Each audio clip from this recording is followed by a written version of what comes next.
एक आदमी जिसको कोठे पे जाना, वेश्याओं से मिलना कोई आम बात नहीं थी, क्योंकि उसके बीवी बच्चे नहीं थे। उसकी पत्नी काफ़ी साल पहले उसको छोड़कर चली गई थी, तो उसकी आदत बन गई होती है रोज़ कोठे पे जाना, वेश्याओं से मिलना। एक दिन उसके साथ क्या होता है कि वो कोठे पे रोज़ की तरह जाता है वेश्या से मिलने के लिए। तो जब वो देखता है कि सामने बेड पे एक जो औरत लेटी हुई है, वो कोई और नहीं, उसकी 13 साल पहले छोड़ी हुई औरत होती है, जिसको देख के उसके होश उड़ जाते हैं कि ये तो वही है, मेरी पत्नी है जो मुझे छोड़ के चली गई थी किसी और के साथ। तो दोस्तों, पूरी कहानी जानने के लिए आप वीडियो के अंत तक बने रहिए। मैं आपकी दोस्त नीतू। वीडियो पसंद आए तो वीडियो को एक लाइक कर दीजिए ताकि वीडियो आगे तक शेयर हो सके, और रिक्वेस्ट है आपसे कि चैनल को सब्सक्राइब कर लीजिए ताकि मेरा हौसला बना रहे और मैं यूं ही आप लोगों से मिलती रहूं। तो दोस्तों, ये कहानी महाराष्ट्र के एक सांगली ज़िले की है। एक आदमी होता है दिलीप नाम का। तो जो दिलीप होता है वो एक बार अपने दोस्त के साथ किसी काम से कहीं बाहर जा रहा होता है, जहाँ वो पूरे दिन काम कर कर के थक जाता है, और शाम को अपने दोस्त से कहता है कि भाई मुझे तो बहुत ज़ोरों की भूख लगी है, तो मुझे खाना खाना है, नहीं तो मुझे चक्कर आ जाएंगे और मैं यहीं पे गिर जाऊंगा। तो वो कहता है, उसका दोस्त हंसने लग जाता है, कहता है कि यार चिंता करने वाली बात नहीं है, आगे चल के ही हाईवे पे ढाबा है, वहाँ चल के खाना खाते हैं। तो वो लोग वहाँ जाके अच्छे से खाना पीना खाते हैं, आराम करते हैं। तो जो दिलीप का दोस्त होता है वो कहता है कि भाई अब तो आपने पेट पूजा भी कर ली, आराम भी कर लिया, अगर अब आप चाहें तो यहाँ पे दूसरा इंतज़ाम भी हो सकता है। तो वो कहता है कि दूसरा इंतज़ाम कैसा, किसकी बात कर रहे हो?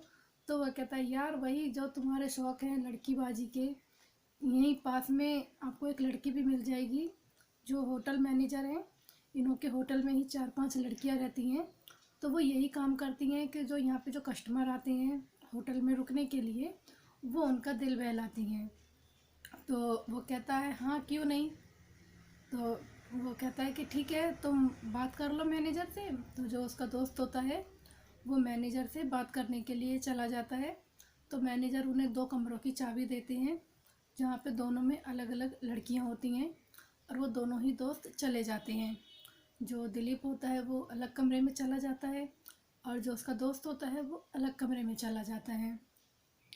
जब वो कमरे में जाते हैं तो उस टाइम वो बहुत ज़्यादा नशे की हालत में होते हैं, उनकी आदत होती है ड्रिंक वगैरह करने की। तो जो दिलीप के सामने जो लड़की होती है वो उसको पहचान नहीं पाता है ठीक से, क्योंकि एक तो वो नशे में होता है, ऊपर से जो कमरे में अंधेरा होता है तो उसे उसकी शक्ल ठीक से दिखाई नहीं दे रही होती है। तो वो सुबह उठता है, लड़की को पैसे देता है और होटल मैनेजर को भी पैसे देता है और अपने दोस्त के साथ वहाँ पे चला जाता है। लेकिन उसको धीरे धीरे रात की बात याद आती है। वो कहता है कि जिस लड़की को मैंने देखा था होटल में और उसकी आवाज़ भी 1-2 बार सुनाई दी थी, तो पता नहीं क्यों मुझे ऐसा लग रहा है कि मैंने इसको कहीं देखा है, मैं इसको जानता हूँ, लेकिन याद नहीं आ रहा, क्योंकि वो नशे की हालत में उसको ठीक से पहचान नहीं पाया था इस वजह से। और वो बहुत ज़्यादा परेशान रहता है कि वो कौन हो सकती है, कौन हो सकती है, वो यही सोचता रहता है। तो वो वैसे तो अपने घर चला जाता है उस टाइम पे सांगली में, और अगले दिन वो फिर कहता है कि मैं फिर वहीं जाऊंगा और मैं पता करूंगा कि वो लड़की थी कौन जो जिसने मुझे बेचैन करके रख दिया। वो अगले दिन फिर जाता है, और जब जाता है तो वो अपने दोस्त को कुछ नहीं बताता, अकेला ही चला जाता है और उसी होटल में खाना खाता है। और फिर उस मैनेजर से बात करता है, कहता है कि मैं 2 दिन पहले इस होटल में आया था, तो मुझे यहाँ पे एक लड़की मिली थी, आप लोगों ने मुझे एक लड़की के पास भेजा था कमरे में, तो मुझे वही लड़की फिर चाहिए। तो वो होटल मैनेजर कहते हैं कि सर वो लड़की तो आपको नहीं मिल पाएगी, उसकी 2-3 दिन से तबीयत ख़राब है, वो आ नहीं रही है। तो जो दिलीप होता है बहुत रिक्वेस्ट करता है मैनेजर से कि प्लीज़ सर एक बार मिलवा दीजिए, मुझे बहुत ज़रूरी बात करनी है। तो मैनेजर जैसे तैसे दिलीप की बात को मान जाता है और कहता है कि वो लड़की यहीं पास में ही रहती है, मैं अपने किसी स्टाफ में को बोल देता हूँ तो वो आपको छोड़ देंगे। तो दिलीप अपनी गाड़ी स्टार्ट करता है, और जो उनका स्टाफ का आदमी होता है वो भी साथ में बैठ जाता है और उस लड़की के घर के बाहर गाड़ी रोक देती है। तो जो स्टाफ का आदमी होता है वो होटल में वापस आ जाता है, और जो दिलीप होता है वो बेल बजाता है। तो जैसे ही बेल बजाता है वो औरत बाहर निकल के आती है। उसने जैसे ही दिलीप को देख लेती है वो फ़ौरन अपना मुंह घुमा लेती है, लेकिन दिलीप उसको नहीं देख पाता और वो पीछे मुंह करके रोने लग जाती है, क्योंकि उसको जो पुरानी बातें थी वो सब याद आने लग जाती हैं। तो दिलीप कहता है कि कल मैंने तुम्हें देखा था जब 2 दिन पहले, तो मुझे पता नहीं क्यों ऐसा लग रहा है कि मैं तुम्हें जानता हूँ। तो मुझे तुम अपनी शक्ल दिखाओ, मैं तुमसे बात करना चाहता हूँ, तुम कौन हो। तो दिलीप उस औरत को पकड़ के अपनी तरफ घुमाता है।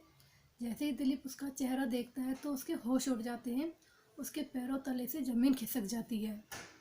तो वो दिलीप उससे पूछता है कि कंचन, ये तुम्हारा ये क्या हाल हुआ और तुम ये क्या करने लग गई। तुम तो किसी के साथ भाग के तुमने शादी कर ली थी, मुझे छोड़ दिया था तुमने उस टाइम पे किसी और के लिए। तो दोस्तों कहानी यूँ थी कि जब दिलीप की और कंचन की शादी होती है तो शादी के कुछ टाइम बाद ही उनके गांव में आग लग जाती है। तो जो आग लगने की वजह से उनके गांव के 10-15 घर बहुत बुरी तरह जल जाते हैं। उसमें दिलीप का भी घर जल जाता है, जहां उनके रहने के लिए कुछ नहीं बचता। तो जो दिलीप होता है वो अपनी पत्नी को लेकर उसके मायके चला जाता है, जहाँ वो 15-20 दिन रहते हैं। तो दिलीप कहता है कि ससुराल में ज़्यादा दिन रुकना अच्छा नहीं होता। तो वो अपने घर जाता है और अपनी छोटी मोटी झोपड़ी बना लेता है और वापस आता है अपनी पत्नी को लेने के लिए। तो कहता है कंचन चलो अपने घर चलते हैं, यहाँ पर ज़्यादा दिन रहोगी तो तुम्हारी भी इज्जत नहीं होगी और मेरी भी इज्जत नहीं होगी। अपना घर जैसा भी हो अपने घर में रहना ठीक होता है। तो कंचन कहती है मैं कहाँ रहूँगी वहाँ जाके उस झोपड़ी में, मेरे माँ बाप का इतना अच्छा घर है, जैसे तैसे उन्होंने मुझे तुम्हारे साथ शादी करने के लिए तो मना लिया, मैं इस झोपड़ी में तो बिल्कुल नहीं रहने वाली, तुम्हें रहना है तो तुम जाओ। लेकिन कंचन बिल्कुल भी नहीं जाती और वो मना कर देती है जाने के लिए। तो जो उसका पति होता है वो काम के सिलसिले में बेंगलोर चला जाता है, जहाँ वो 1-1.5 साल काम करता है। और जब वो वापस आता है तो उसे जो पता चलता है कि उसकी पत्नी कंचन किसी और के साथ भाग गई है। तो उसके माँ बाप बहुत हाथ जोड़ के माफ़ी वगैरह मांगते हैं दिलीप से, कहते हैं बेटा हमें माफ़ कर दो, हम कुछ नहीं कर पाए, हमने बहुत समझाने की कोशिश करी।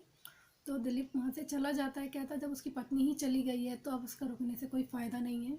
वो चला जाता है। दिलीप को टैक्सी चलानी बहुत अच्छे से आती थी, तो वो फिर बेंगलोर चला जाता है और वहाँ टैक्सी चलाने का काम करता है।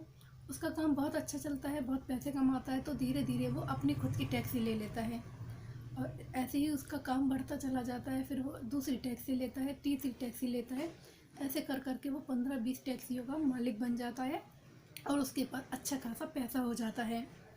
लेकिन उसकी इतने दिनों में वो शादी नहीं करता। उसके जो कंचन होती है उससे अलग होने के बाद उसको 13 साल हो जाते हैं। 13 साल में वो शादी नहीं करता, बस ऐसे ही अकेले ज़िंदगी गुजारता रहता है, अपने काम धंधे में व्यस्त हो जाता है। रात को किसी ना किसी लड़की के पास वो चला जाता था। ऐसे ही उस चल के उसका टाइम गुजरता रहता है। तो वो बताती है कि जो मैं जिसके साथ मैं भाग गई थी उसने मुझे 2 साल तक बहुत अच्छे से रखा अपने साथ। एक बार उसका काम बंद हो गया तो वो अपने दोस्तों के साथ गया था, दारू वगैरह पीने गया। तो उसके दोस्तों ने कहा कि यार चलो हम जुआ वगैरह खेलते हैं। तो उसने कहा कि मेरे पास तो पैसे नहीं है, मैं जुआ खेल के क्या करूँगा। तो कहता है इसके दोस्त कि जुआ में तुम्हारे पास पैसे की कौन कह रहा है, तुम्हारी इतनी खूबसूरत पत्नी है, अपनी पत्नी को दाव पे लगा दो। अब वो अपने दोस्तों की बहकावे में आ जाता है, अपनी पत्नी को दाव पे लगा देता है और फिर जो उसके दो दोस्त वो हार जाता है अपनी पत्नी को, और जैसे शर्त के मुताबिक वो अपनी पत्नी को हार जाता है। फिर तो उसके दोस्त उसकी पत्नी आप जानते ही होंगे, तो वो उसके पत्नी के साथ ज़बरदस्ती करने लग जाते हैं। और तो वो जो लड़का होता है वो कहता है कि यार तुम ऐसा क्यों कर रहे हो, तो लेकिन वो नहीं मानते और उसकी पत्नी का रेप कर लेते हैं कंचन का। तो जब वो उसका जो बॉयफ्रेंड होता है जिसके साथ वो भाग जाती है अशोक, अशोक कहता है कि यार तुम तो अब बेकार हो गई हो, तुम्हारा तो रेप भी हो चुका है, अब मैं तुम्हें अपनी पत्नी बना के कैसे रख सकता हूँ। तो वो कहती है कि इसमें मेरी गलती क्या है, गलती तो आपकी है, आपने ही तो ये सब किया है, अगर आप होश में रहते, अगर आप ठीक से चलते तो आज ये दिन नहीं देखना पड़ता। तो वो अशोक उसकी बात को ऐसे समझने का नाटक करता है और धीरे धीरे उसे अपने साथ ले जाता है और उसको दिल्ली लाता है घुमाने के बहाने से। और दिल्ली में वो उसको कोठे पे बेच देता है। जब वो कोठे पे बेच देता है उसको, तो लोग जो वहाँ के कोठे वाले लोग होते हैं उससे ज़बरदस्ती ये सब काम करवाते हैं। तो वो 2-3 साल तक तो बहुत मुश्किल से ये काम करती है, लेकिन बाद में वो रम जाती है। सोचती है मुझे हँसी खुशी ये काम करना है तो भी यही करना है, रो के करना है तो भी यही करना है। अब वो उसकी मजबूरी बन जाती है। ऐसे करते करते उसको 9-10 साल हो जाते हैं कोठे पे ही। और इसी बीच में जो उसकी हालत होती है वो धीरे धीरे ख़राब होती चली जाती है। कोई भी कस्टमर उसके पास आता तो वो खांसना शुरू कर देती। उसको बहुत बुरी खांसी हो गई थी। तो जो कस्टमर होते वो सोचते कि कहीं इसे कोई भयंकर बीमारी ना हो, कहीं इसको कोई एड्स वगैरह ना हो जो हमें लग जाएगा। तो कस्टमर उसके पास जाने से कतराने लग गए थे। और उसकी वजह से जो कमाई होती थी वो जरिया बंद हो जाता है। जब वो जरिया बंद हो जाता है, कोठे वाले लोग कहते हैं कि अब हमें तुम्हारी ज़रूरत नहीं है, अब तुम यहाँ से चली जाओ, बाहर जाके अपना कोई काम धंधा देखो और वहाँ अपना गुजारा करो। तो वो वहाँ चली जाती है। लेकिन इसी बीच जो होटल जहाँ वो कोठे पे रहती थी उसका एक कस्टमर होता है, बहुत अच्छा कस्टमर होता है। आए दिन उसका एक बहुत दोस्त बन जाता है। वो कहता है देखो तुम्हारी हालत ऐसी हो गई है, तुम अब यहाँ भी नहीं रह सकती और वहाँ भी नहीं रह सकती। तुम एक काम करो, सबसे पहले अपना इलाज कराओ, क्योंकि जिस दलदल में तुम घुस गई हो इसके अलावा तुम्हारी कहीं और तो इज्जत होगी नहीं। तो तुम इसी काम में बनी रहो तो तुम्हारे लिए अच्छा है। तो वो एक सरकारी हॉस्पिटल में जाते हैं। वहाँ पे वो उसका इलाज करवाता है तो उसको पता चलता है कि उसको टीवी है। तो उसका जो दोस्त होता है उसका इलाज करवा देता है टीवी का। और 6-7 महीने में वो पहले की तरह ठीक हो जाती है। तो कंचन कहती है मैं उस जगह से एक बार वापस आ गई हूँ, मैं दोबारा वहाँ नहीं जाना चाहती। तो उसका दोस्त कहता है तुम चिंता मत करो, मैं एक काम के सिलसिले में बाहर जाता रहता हूँ। तो वहाँ मैं एक होटल मैनेजर को जानता हूँ, वहाँ पे उसका यही काम है, वो लड़कियाँ रखता है। तो तुम वहाँ उसके साथ रहो, वो तुम्हें खाने पीने को भी देगा। अगर तुम्हारी इच्छा हो, तुम्हारी मर्जी हो तो तुम किसी कस्टमर के पास जाना, अदरवाइज़ कोई दिक्कत नहीं, कोई तुम्हें फोर्स नहीं करेगा। तो वो उसको बेंगलोर में छोड़ देता है, उस जहाँ पे उनकी मुलाकात होती है उसी होटल में। वहाँ वो 2-3 साल तक ऐसे ही काम करती है। इसी बीच उसकी मुलाकात दिलीप से हो जाती है। कहती है मैंने बहुत बड़ी गलती कर दी थी, जो मैंने आपको ठुकरा दिया था और उसके साथ चली गई और उसने मेरी ज़िंदगी नरक बना के रख दी। तो दिलीप कहता है कि अब तुम क्या चाहती हो, अब तुमने क्या सोचा। तो वो कहती अब मैं क्या सोचूंगी, अब मेरे पास तो कोई और उपाय है ही नहीं, अब तो मुझे इसी में ज़िंदगी बितानी है। तो दिलीप कहता है देखो अगर तुम चाहो तो मैं तुम्हें इस नरक से निकाल सकता हूँ, तुम मेरे साथ चलो, मेरे साथ रहना। मैं तुमसे शादी तो नहीं करूँगा, ना ही तुम्हें अपनी पत्नी बनाऊँगा। हाँ, जैसे तुम और लोगों के साथ रात बिताती हो वैसे ही तुम 1000 लोगों के ना रह के मेरे साथ रहो, मैं तुम्हें खर्चा पानी खाना पीना सब दूंगा। तो वो जो उसकी पत्नी होती है कंचन, वो सोचती है कि काम तो मुझे करना ही है, जब 1000 लोगों के साथ कर रही, इससे तो अच्छा मैं इन्हीं के साथ रह लूँ, मुझे दर दर भटकना तो भी नहीं पड़ेगा। तो वो उसके साथ चली जाती है। वहाँ पे जो दिलीप को कोई इंसान नहीं जानते, क्योंकि वो काम के सिलसिले में अक्सर अपने काम में लगा रहता था। और उसे ये भी नहीं पता था कि किसी को ये नहीं पता था कि वो उसकी पत्नी है, छोड़ी हुई है, उसको भाग के चली गई थी, छोड़ के चली गई थी। तो वो अपने साथ रख लेता है। वहाँ ये भी नहीं जानता कि ये इसकी रखेल बन के रह रही है या कैसे रह रही है। और ऐसे दिन बीतते चले जाते हैं, 1-1.5 साल दोनों साथ में रहते हैं। इसी बीच जो कंचन होती है वो प्रेग्नेंट हो जाती है।